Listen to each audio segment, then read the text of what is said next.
Assalamualaikum warahmatullahi wabarakatuh. Salam budaya, rahayu, rahayu, rahayu. Ya, jadi untuk pembahasan kali ini saya akan membahas tentang Satrio Piningit atau yang disebut Ratu Adil. Ya, Ratu Adil seperti itu. Jadi sejak dulu itu di masa kerajaan-kerajaan masa lampau itu banyak sekali muncul atau sanepan ramalan-ramalan seperti yang kita kenal atau kita ketahui ramalan Jayabaya itu memang sampai sekarang terbukti kenyataannya, dan saya sangat percaya banget bahwa itu memang terjadi, benar-benar terjadi di era modern sekarang ini. Seperti ramalan Jayabaya, Pulau Jawa terbelah menjadi dua seperti itu memang sekarang sudah menjadi kenyataan, dan memang Pulau Jawa itu atau penduduk orang yang tinggal di atas bumi Pulau Jawa itu memang sudah terkotak-kotak seperti itu. Akhirnya sudah tidak hanya terbelah menjadi dua, terbelah menjadi tiga: Jawa Timur, Jawa Tengah, dan Jawa Barat. Dan banyak sekali sanepan-sanepan lainnya seperti Kali Ilang Kedunge, Pasar Ilang Kumandang Suarane, ya seperti itu. Dan munculnya burung besi seperti istilah-istilah seperti itu memang jadi sekarang memang sudah kenyataan, jadi kenyataan. Tapi untuk tema kali ini saya akan mencoba membahas ya tentang Satrio Piningit atau Ratu Adil ya. Jadi saya akan bercerita, jadi munculnya ramalan seperti itu, seperti akan datang Ratu Adil atau Satrio Piningit itu sudah ada sejak zaman di era kerajaan-kerajaan zaman dulu, khususnya di Pulau Jawa. Ini ramalan ini kan memang tentang seputar Pulau Jawa pada waktu itu ya. Para peramal-peramal itu mengetahui, atau orang-orang Linuweh pada zaman dahulu ya, orang-orang Linuweh itu orang yang punya kelebihan berbeda dengan orang-orang yang biasa.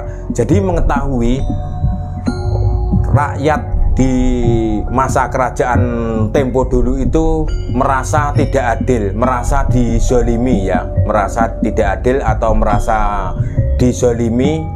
Jadi untuk meredam rakyat itulah ya salah satu orang yang Linuweh tersebut atau orang yang bisa membaca situasi keadaan supaya untuk meredam masyarakat yang merasa di zaman dahulu itu merasa kekurangan pangan, kekurangan sandang dan lain-lainnya seperti itu, maka direndam dengan kata-kata ya, direndam dengan kata-kata ora sah khawatir, intinya jangan khawatir, nanti suatu saat ya akan muncul Satrio Piningit, Ratu Adil yang seadil-adilnya yang akan memimpin kita ya. Jadi seperti itu ceritanya menurut sesuatu yang saya pelajari, atau saya juga berpikir secara logika ya. Jadi itu sebuah doktrin ya, doktrin di masa lampau supaya untuk mereda masyarakat supaya tidak carut marut atau bingung ya, seperti itu. Akhirnya dimuncullah kata-kata itu, akhirnya menyebar kemana-mana seperti itu ya. Mungkin Satrio Piningit dan Ratu Adil itu juga mungkin ada di lontar-lontar kuno atau buku-buku kerajaan mungkin juga ada ya. Tapi saya percaya ya, saya sangat meyakini banyak sejarah-sejarah yang ada di Nusantara ini banyak sekali yang sudah dirubah ya. Pasti ada sebagian itu dirubah ya dengan tujuan-tujuan yang tertentu. Yang namanya Satrio Piningit dan Ratu Adil itu orang yang memimpin suatu wilayah dengan seadil-adilnya ya, seadil-adilnya. Itu sangat susah banget.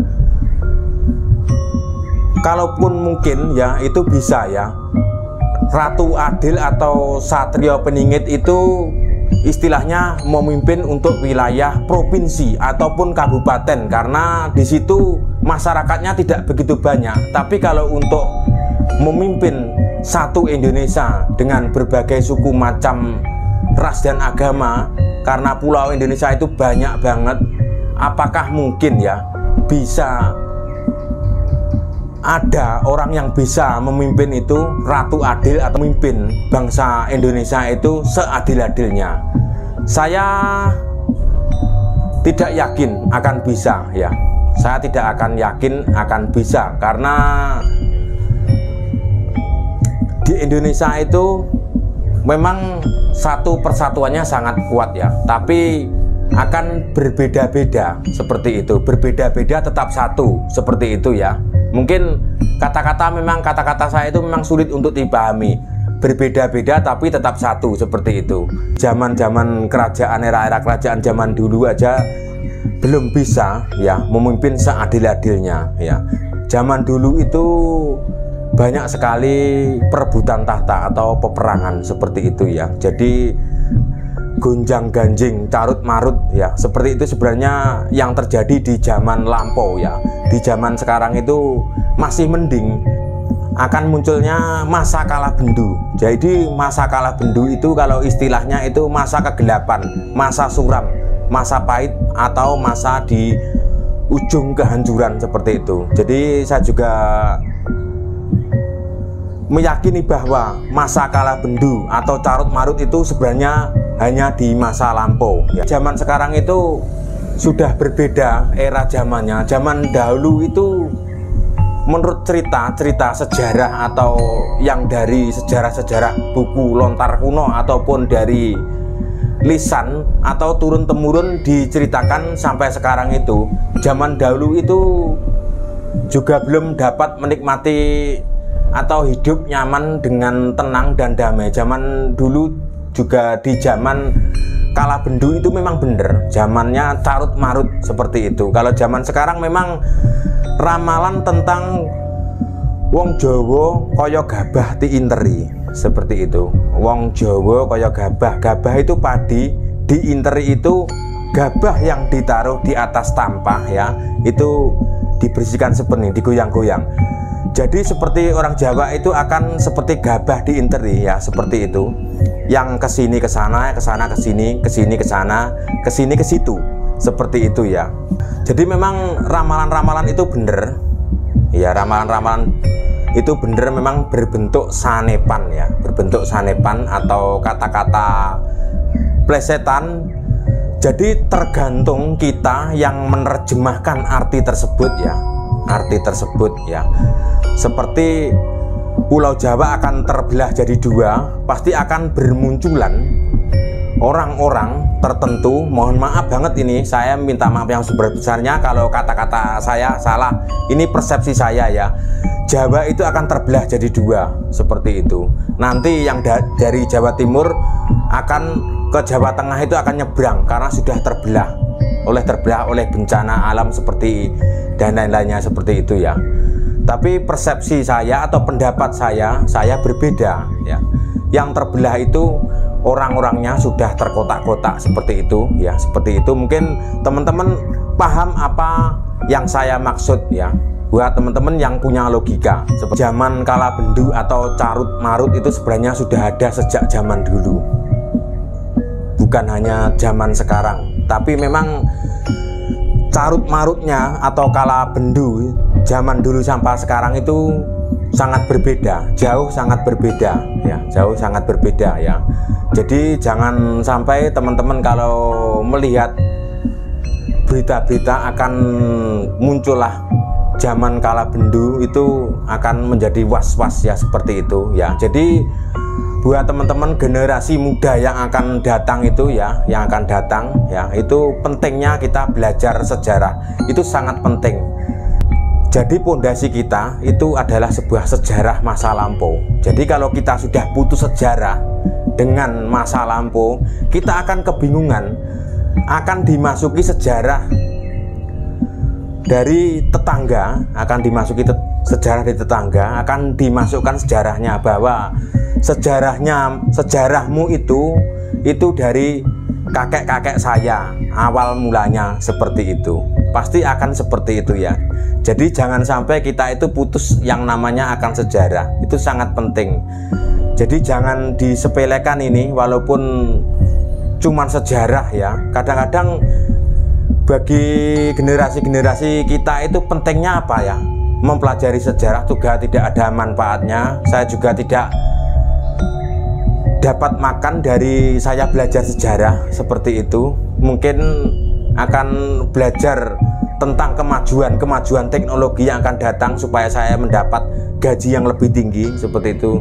Jangan salah paham ya, sejarah itu sangat penting banget. Itu adalah pondasi bangsa.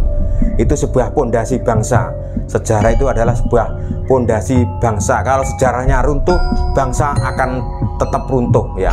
Jadi kita harus tetap bisa berpikir secara logika, harus jeli ya seputar Ratu Adil yang ada di Pulau Jawa. Jadi pada waktu itu tujuannya Ratu Adil itu di Pulau Jawa dikhususkan untuk rakyat-rakyat Jawa atau rakyat kerajaan yang ada di Pulau Jawa ya, bukan untuk seluruh Indonesia. Jadi ramalan itu ditujukan untuk orang-orang yang tinggal di Pulau Jawa, bahwa untuk meredam rakyat pada penduduk pada masa itu ya diredam dengan cara dikatakan jangan khawatirlah, suatu saat akan muncullah Ratu Adil yang akan memimpin kita seperti itu. Karena zaman dulu itu memang zaman kala bendu carut marut, morat marit, ibaratnya seperti itu ya. Karena yang namanya rebutan kekuasaan itu tidak hanya di zaman sekarang, itu sejak zaman dahulu di era-era kerajaan itu sudah ada. Bukan hanya rebutan kekuasaan yang ada di atas, yang dari rakyat bawah itu juga rebutan seperti itu. Jadi zaman dulu itu siapa yang kuat banyak diceritakan oleh orang zaman dulu ya.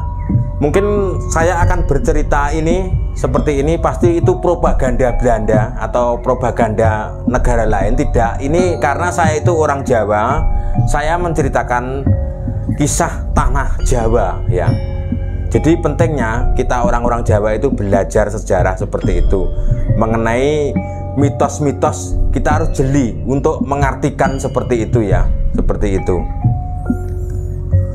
Oke, cukup sekian dulu konten saya. Jika ada salah kata atau salah penafsiran, saya mohon maaf ya. Kita itu anggap aja kita belajar sejarah bersama para netizen atau orang-orang yang sudah subscribe saya, seperti itu ya. Terima kasih.